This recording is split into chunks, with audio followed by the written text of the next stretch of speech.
మనం ఈరోజు టమాటో పచ్చిమిర్చి పప్పు చేయబోతున్నాము. మనం బ్యాళ్ళు ఆల్రెడీ నానబెట్టుకోవాలి.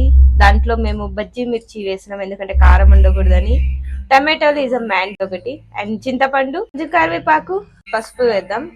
పసుపు వేయాలి, దీంట్లోకి వాటర్ వేయాలి. ఇప్పుడు మనం మూత పెట్టేసి 3 to 5 విజిల్స్. తిరువాతలోకి మనం వట్టిమిరపకాయలు, తెల్లగడ్డలు అండ్ అలాగే ఆనియన్స్, కొంచెం కరివేపాకు,